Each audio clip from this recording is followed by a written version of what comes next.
तुम्हारा अपराधी मैं हूं पार्वती। मैंने ही तुम्हारे पुत्र का वध किया है।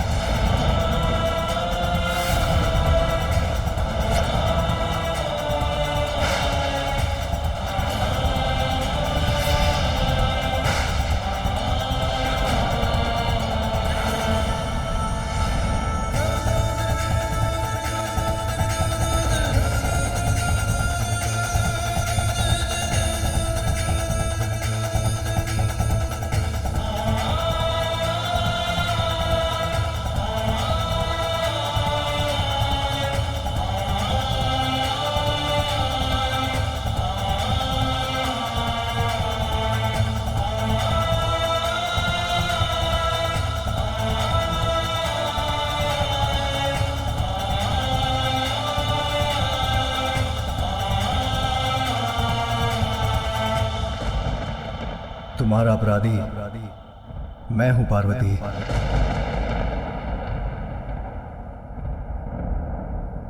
आपने किया मेरे पुत्र का वध, किंतु क्यों स्वामी? ऐसा क्या अपराध किया था उस बालक ने? उत्तर दीजिए। मेरे पुत्र, उस अबोध बालक को प्राणदंड क्यों दिया आपने?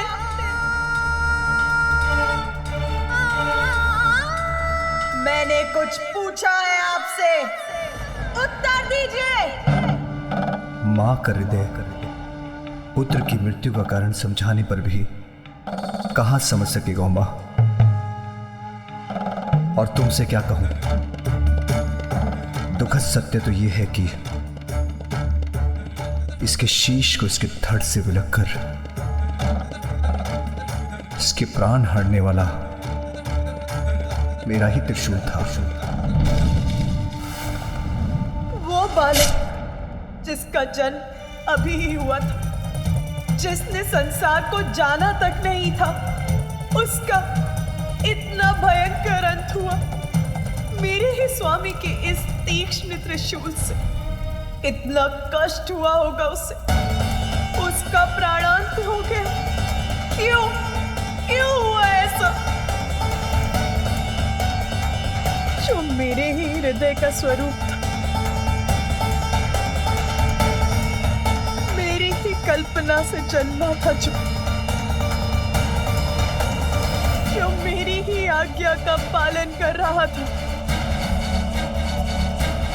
उसके किस दोष के लिए ऐसा भीषण दंड दिया आपने उसे? उसके शीश को कैसे विलग किया आपने?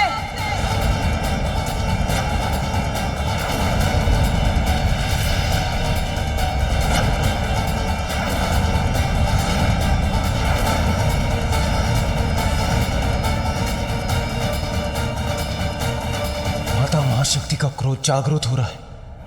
माता कुपित हो कदाचित हमें भयंकर दंड देंगी।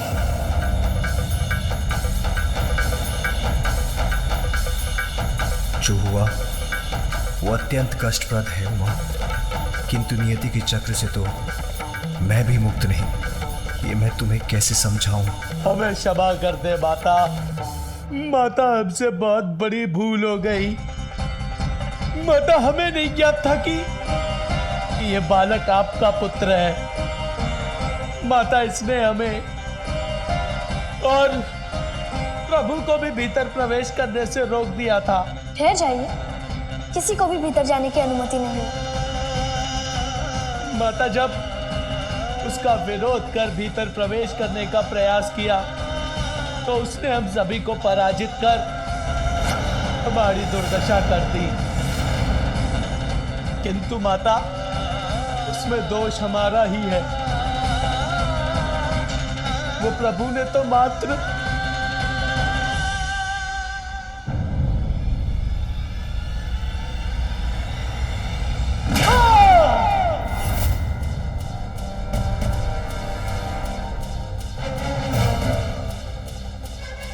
ऐसा रोष जागृत हुआ है माता महाशक्ति का कि उन्होंने नंदी को आकाश के अनंत विस्तार में भेज दिया।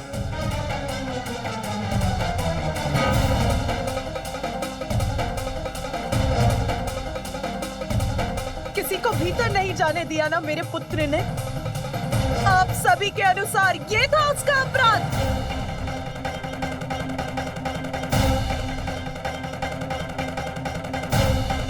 माता के आदेश का पालन करना आपकी दृष्टि में अपराध कब से हो गया देवराज? मैंने अपने पुत्र को आदेश दिया था कि वो किसी को भीतर ना आने दे। बताइए मुझे, उत्तर दीजिए। क्या पूर्ण निष्ठा और समर्पण से एक पुत्र का माता की आज्ञा का पालन करना अनुचित है? इसके लिए तो उसे पुरस्कृत करना चाहिए था। और आप सभी ने उसे दंडित करने की स्थिति उत्पन्न कर दी।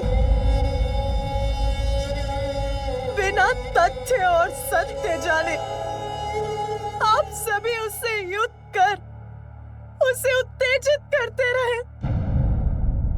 तनिक धैर्य भी नहीं रखा गया आप सभी से।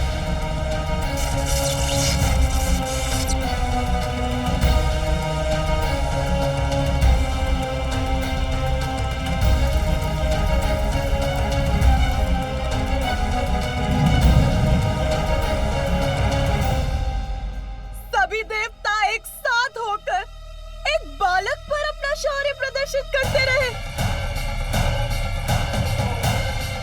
मेरे पुत्र को अपने प्राण देकर अपनी माता की आज्ञा का पालन करने के लिए विवश कर दिया आप सभी ने। क्यों किया ऐसा?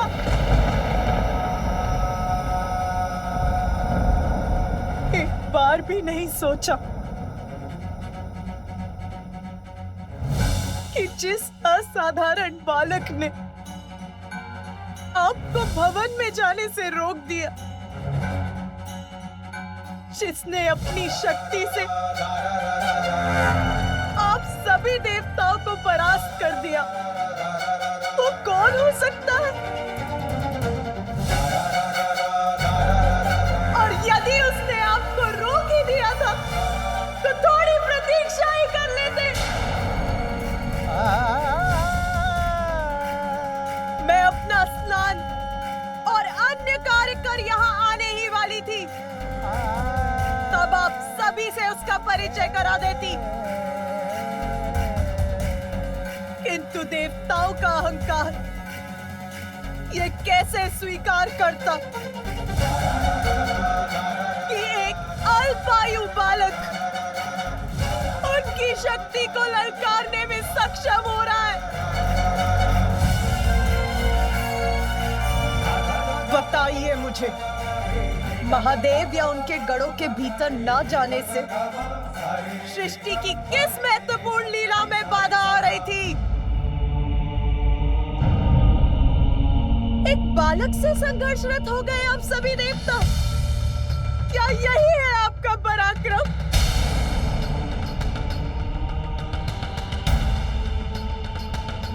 एक बालक से, मात्र एक बालक से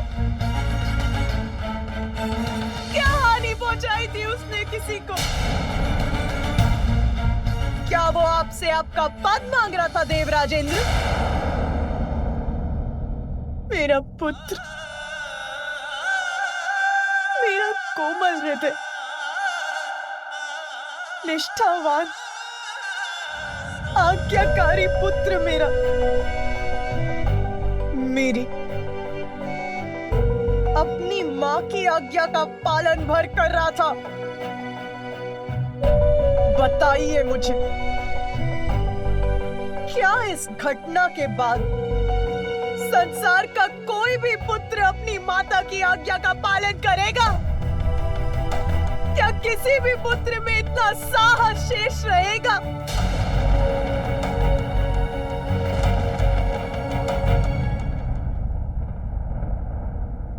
आपको ज्ञात है मैंने पुत्र प्राप्ति के लिए कितनी प्रतीक्षा की है। कितने समय से पुत्र प्राप्ति की प्रबल इच्छा रही है मेरे हृदय में।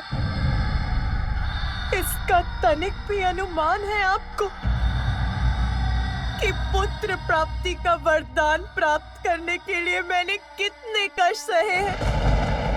बताइए, है ज्ञात आपको?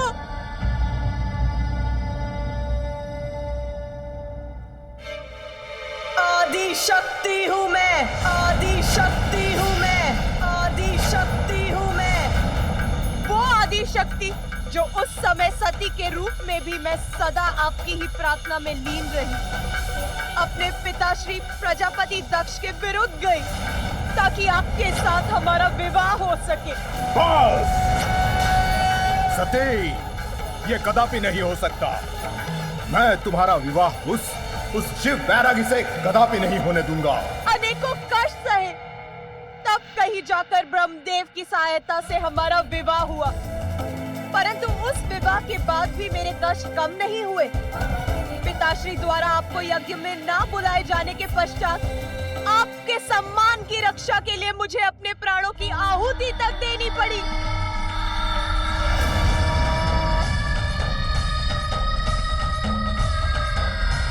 सती का अंत अवश्य हुआ, किंतु उसकी इच्छा पूर्ण रही।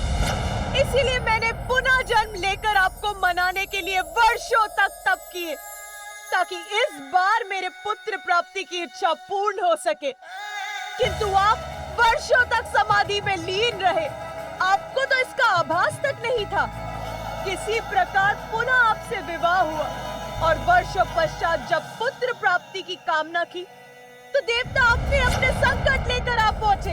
हमें आश्वस्त कीजिए हे दयानिधान कि आपके और माता पार्वती के संयोग से कभी भी कोई भी संतान जन्म नहीं लेगी। मेरे प्रथम पुत्र को आपने उनके कार्यों में लगा दिया। मैंने कुछ नहीं कहा। मैंने द्वितीय पुत्र के लिए पुनः कठोर पुण्य व्रत तक किया। मुझे एक ऐसी संतान का वरदान दीजिए, त्रिमूर्ति के समक्ष गुण हो उसमें। तथास्तु। पुत्र पाकर एक माँ पुनः प्रफुल्लित हुई तो आप सबके साथ मिलकर स्वयं मेरे स्वामी ने इतनी निष्ठुरता के साथ मेरे पुत्र का वध कर दिया।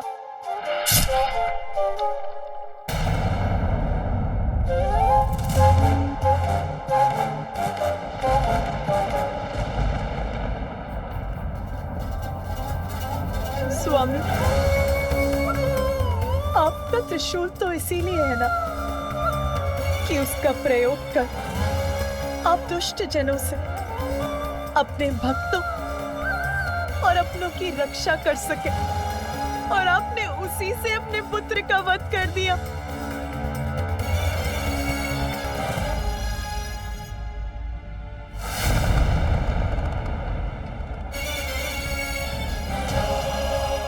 मुझे बताइए महादेव, क्या शीश विलक करने के सिवाय आप कुछ और भी कर सकते हैं?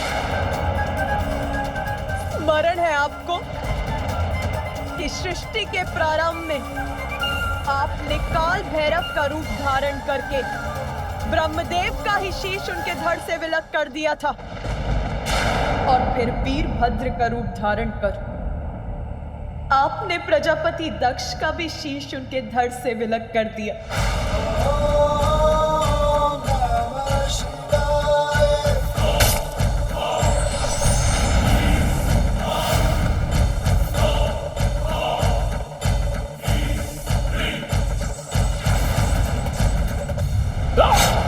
किंतु इस बार तो आप सभी सीमाएं लांघ गए। आपके जिस पुत्र को आपका स्नेह प्राप्त होना चाहिए था, आपने उसी पुत्र का शीश उसके शरीर से विलक कर दिया।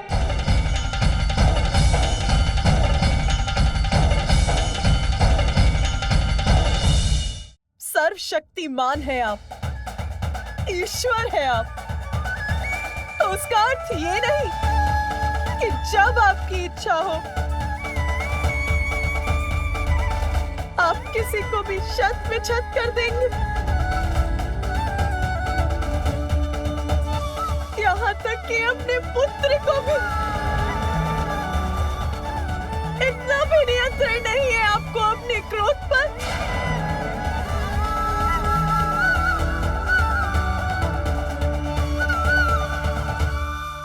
मुझे मेरा पुत्र पुनः चाहिए। आप तो ईश्वर है ना महादेव, मेरे पुत्र को पुनर्जीवित कीजिए।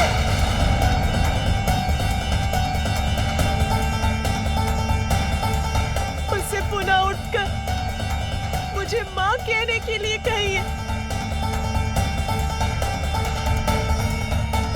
कुछ करिए महादेव, कुछ करिए।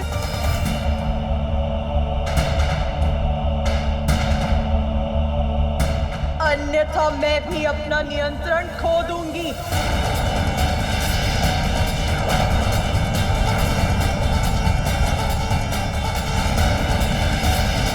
मेरा पुत्र,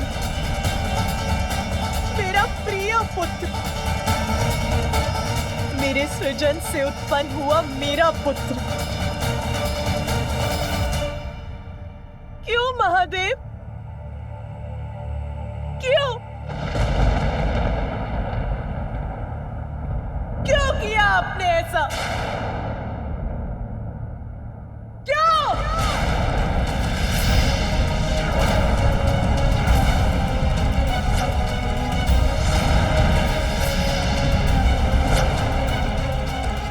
देवी पार्वती का क्रोध अपने चरम पर है, और अगर उन्होंने प्रचंड रूप धारण कर लिया तो अनर्थ हो जाएगा।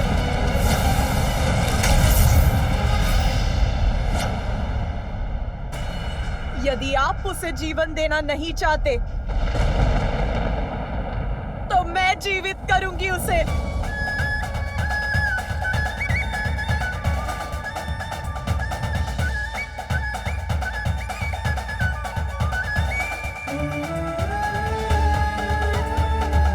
मैंने ही उसका सृजन कर उसे जीवन दिया है, तो मैं ही उसे पुनर्जीवित करूंगी।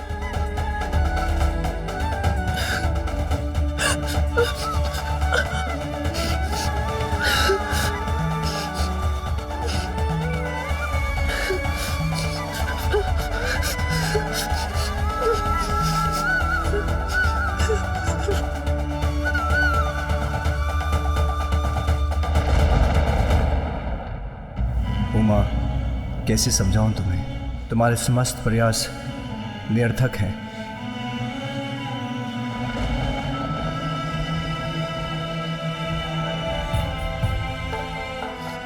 ये क्या हो रहा है? इसका शेष क्यों नहीं बना पा रही हूं मैं? उसे जीवन क्यों नहीं दे पा रही हूं मैं?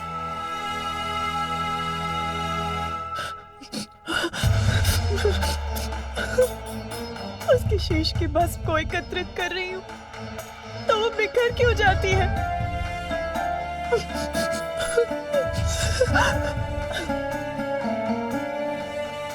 रुक जाओ उमा, तुम्हारा प्रयास व्यर्थ है। उसकी मां हूं मैं, मेरा प्रयास व्यर्थ कैसे हो सकता है? ये शीश मेरे त्रिशूल के प्रहार से भस्म हुआ है, और मेरे त्रिशूल से भस्म होकर कोई पुनः जीवित नहीं हो सकता। इसका शीश सदा के लिए नष्ट हो चुका है। ये शीश मेरे त्रिशूल के प्रहार से भस्म हुआ है, और मेरे त्रिशूल से भस्म होकर कोई पुनः जीवित नहीं हो सकता। इसका शीश सदा के लिए नष्ट हो चुका है। तो सब कुछ नष्ट हो जाएगा।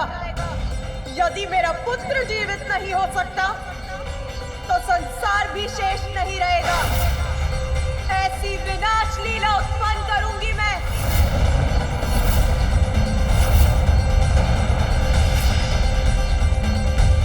सभी नारी को क्या समझते हैं? भले ही कुछ भी होता रहे, आप सभी कुछ भी करते रहे और वो शांति से सब कुछ सहती रहेगी।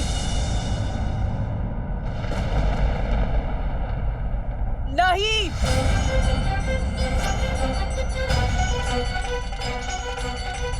नारी संसार को जन्म दे सकती है तो उसको मिटा भी सकती है।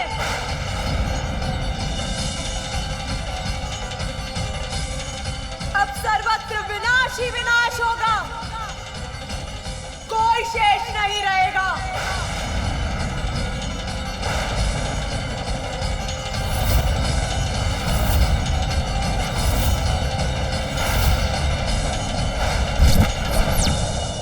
महादेव, देवी पार्वती का उग्र होना संसार के लिए उचित नहीं, उन्हें रोकिए।